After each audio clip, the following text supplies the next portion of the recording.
आइए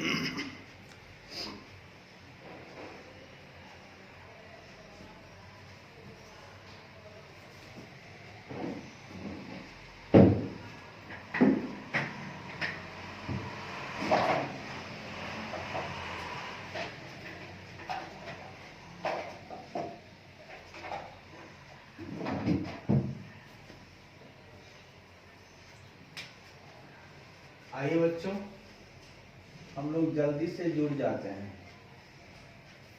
ठीक है,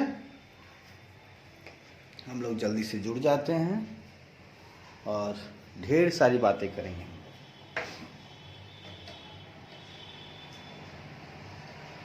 ओके, बहुत सारी प्यारी प्यारी बातें करेंगे हम लोग, बहुत सारी बातें करेंगे।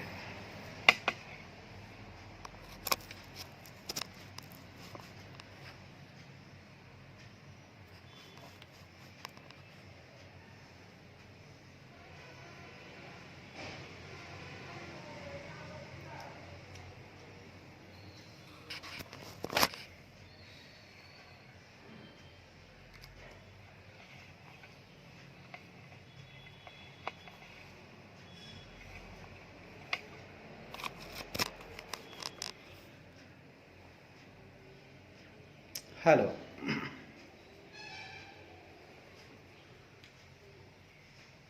Hello, hello, hello.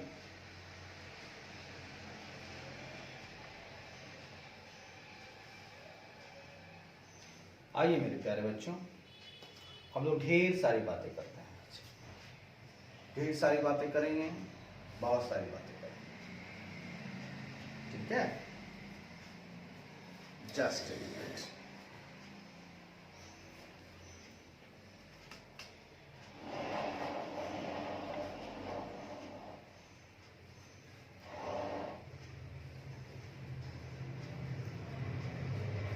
Just a minute मेरे प्यारे बच्चों, जस्ट ए मिनट।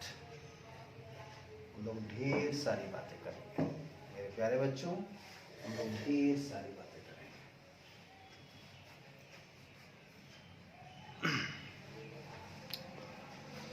तो बच्चों, आप लोग तैयार हो जाएं। हमें कुछ नया करना है आज।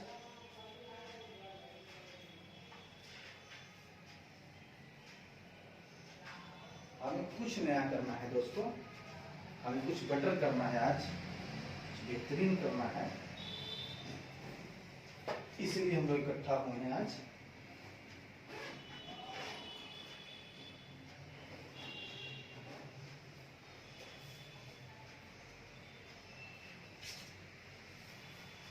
आइए हम लोग चर्चा को आगे बढ़ाते हैं और चर्चा को देखते हैं। आज हम लोग ऑडिट इंटरमीडिएट ग्रुप 2 का ऑडिट पढ़ेंगे। इसमें हमारा चैप्टर है आज, हम जो भी बातें करेंगे स्टडी मॉड्यूल के साथ बातें करेंगे। चैप्टर नंबर 11 मेरे पास है। क्या है साहब? चैप्टर नंबर 11, जो कि हमारा, इसको वॉल्यूम आप बोल सकते हो, ऑडिट का वॉल्यूम यानी कि मॉड्यूल 2, जिसका नाम है, बड़ा ही खूबसूरत नाम है, ऑडिट रिपोर्ट। आइए हम लोग ऑडिट रिपोर्ट के बारे में कुछ चर्चा करते हैं। देखिए क्या चर्चा है। आइए चर्चा को आगे बढ़ाते हैं। आइए, तो देखिए साहब, यहां हम लोग पहले पेज में पढ़ेंगे। हम लोग पहले चैप्टर का ओवरव्यू कर लें कि हमें आखिर इस चैप्टर में क्या क्या पढ़ना है, तो ये ज्यादा बेटर होगा हमारे लिए। तो देखिए साहब, हमें यहां पढ़ना है ऑब्जेक्टिव ऑफ द ऑडिटर। ठीक है, क्या क्या पढ़ना है हमको? हमें 1 2 3 4, हमें 5 चीजों को पढ़ना है यहां पर। ठीक है, हमें मुख्य रूप से 5 चीजों को पढ़ना है, जिसको आप बोल सकते हैं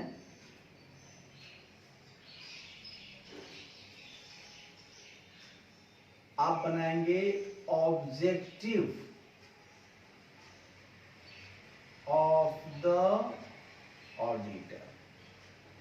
साहब, जैसा कि ऑडिट रिपोर्ट हम लोग जानते हैं कि एक ऑडिटर जो होता है किसी भी संस्था का ऑडिट करने के पश्चात कुछ टाइम लिमिट होता है, उस टाइम लिमिट में वो एक अपना ऑडिट रिपोर्ट देता है। भैया तो ऑडिट रिपोर्ट कैसे देता है, उसका ऑब्जेक्टिव क्या है? तो रिपोर्ट देने का, जो हमको पढ़ना है ऑडिट रिपोर्ट, तो उसको देने का कुछ ऑब्जेक्टिव होगा।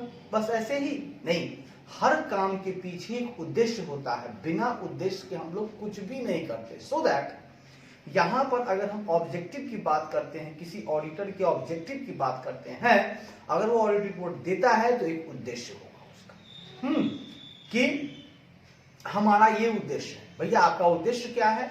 तो इसका उद्देश्य होता है, क्या होता है देखिएगा, इसका उद्देश्य होता है फॉर्मिंग एन ओपिनियन और रिपोर्टिंग ऑन फाइनेंशियल स्टेटमेंट। इसका काम क्या है? अगर हम बात करें ऑब्जेक्टिव, तो कई सारे ऑब्जेक्टिव हैं ऑडिटर के, जिनमें पहला ऑब्जेक्टिव है उनका फॉर्मिंग एन ओपिनियन। क्या है उनका ऑब्जेक्टिव साहब? Forming an opinion, forming an opinion and reporting. पहला तो उनका काम है ओपिनियन को फॉर्म करना, उसके बाद रिपोर्ट करना, रिपोर्टिंग ऑन फाइनेंशियल स्टेटमेंट। बस पहला काम ये है इनका। बात को समझते जाइएगा। ऑडिटर साहब का एक उद्देश्य है, पहला वो ओपिनियन फॉर्म करते हैं, ठीक है? वो जो ऑडिट रिपोर्ट जो देते हैं वहां पे क्या होता है, उनका ओपिनियन जाता है, उस रिपोर्ट में ओपिनियन जाता है। तो पहला उद्देश्य तो हो गया भैया रिपोर्ट बनाने के। भाई कोई भी बात एक सिलसिलेवार ढंग से लिखा होना चाहिए ना किसी चीज में, तो उसको ऑडिट रिपोर्ट कहा जाता है। उसमें बजाते लिखा रहता है मेरा ओपिनियन ये है, क्योंकि ऑडिटर एक थर्ड पार्टी होता है, उसकी ओपिनियन को, है ना, उनकी ओपिनियन को shareholders, stakeholders, others जो भी है पार्टी, थर्ड पार्टी यूजर्स, जो भी इंटेंडेड यूजर्स हैं, उनको उन पर विश्वास होता है। चूंकि मैनेजमेंट पे विश्वास नहीं हो सकता है, लेकिन चूंकि ऑडिटर बाहर का व्यक्ति है तो वो जो कुछ भी करेगा इस पर उन लोगों को विश्वास होगा, ट्रस्ट होगा। तो इसके लिए ऑडिटर को रखा जाता है और वो रिपोर्ट में क्या करते हैं, अपना ओपिनियन देते हैं, चाहे अच्छा दे या बुरा दे, और रिपोर्टिंग करते हैं फाइनेंशियल स्टेटमेंट के ऊपर कि भैया ऐसी ऐसी बातें हैं, फाइनेंशियल स्टेटमेंट फलाना दे रहा है, ट्रू दे रहा है, फेयर दे रहा है, नहीं दे रहा है, क्या दे रहा है, वो बताते हैं। तो पहला काम तो ये ओपिनियन दे दिए। चलिए, बहुत खुशी की बात है। दूसरा काम इनका क्या है, सो देखिए। दूसरा काम इनका है to express clearly, to express clearly and appropriate modified opinion. इनका काम है ओपिनियन जो देते हैं वो क्लियरली एप्रोप्रिएट होना चाहिए। क्या करते हैं? To express clearly and appropriate, clearly and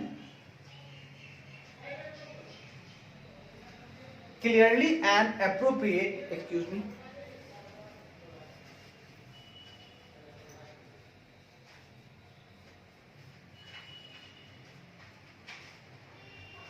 ठीक है,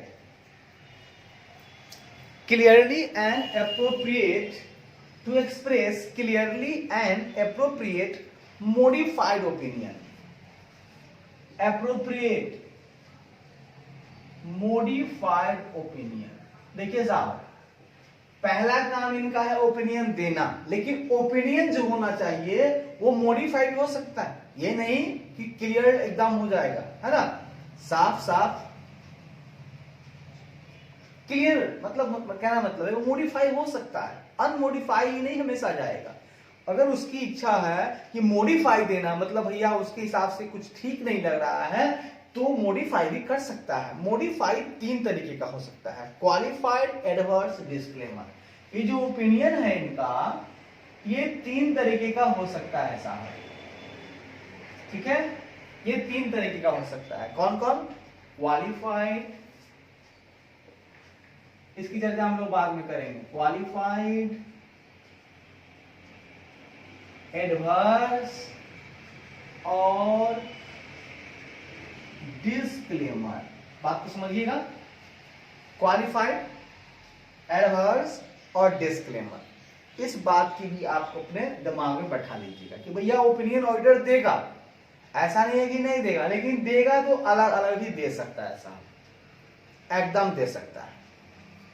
क्वालिफाइड दे सकता है, डिस्क्लेमर दे सकता है, एडवर्स दे सकता है। चलिए, अच्छा, उनका एक और ऑब्जेक्टिव है क्या, कि जब वो ऑडिट करने के दौरान अगर उनको कुछ इंपॉर्टेंट बातें मिलती हैं जो सिग्निफिकेंट नेचर का है, जो उनको लगता है कि बताना जरूरी है, हमारे जो शेयर होल्डर्स हैं उनको बताना जरूरी है, तो वो क्या करेंगे, उनके लिए एक अलग से की ऑडिट मैटर जो है पैराग्राफ बनेगा।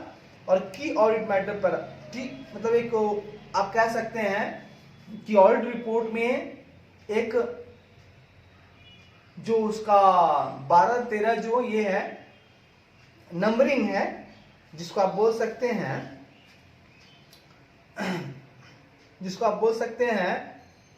मतलब 1 2 3 4, तो उसमें एक जगह आपको लिखना होगा कि ऑडिट मैटर्स, जो पैराग्राफ 6 में आएगा, ठीक है।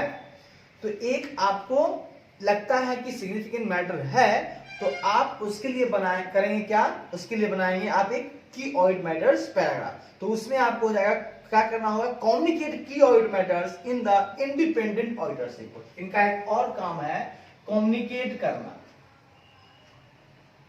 कम्युनिकेट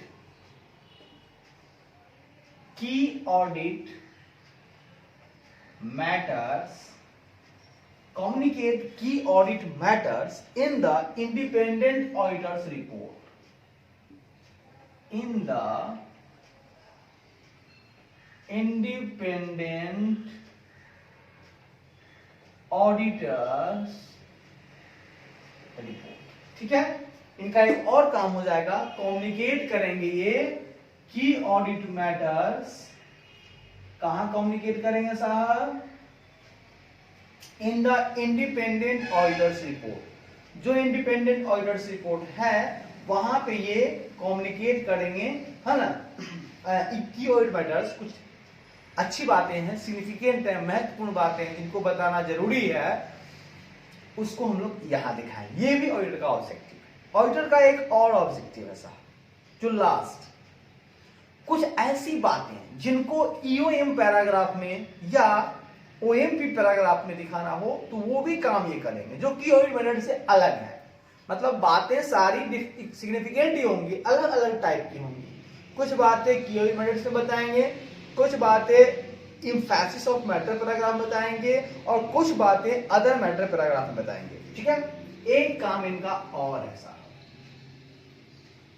क्या काम है, Mphasis of matter paragraph, emphasis of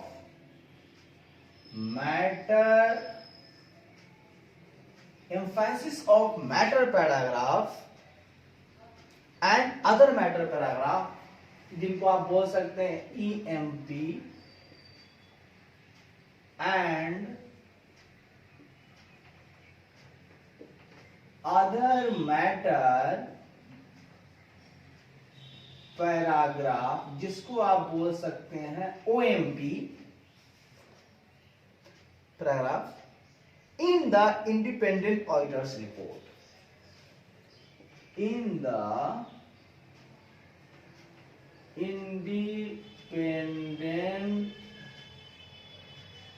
auditors report. देखिए साहब, एक काम और इनका हो गया कि जरूरत पड़ेगी तो ईएमपी भी लगाएंगे और जरूरत पड़ेगी तो ओएमपी भी लगाएंगे। तो इनका मुख्य रूप से 4 काम हो गया।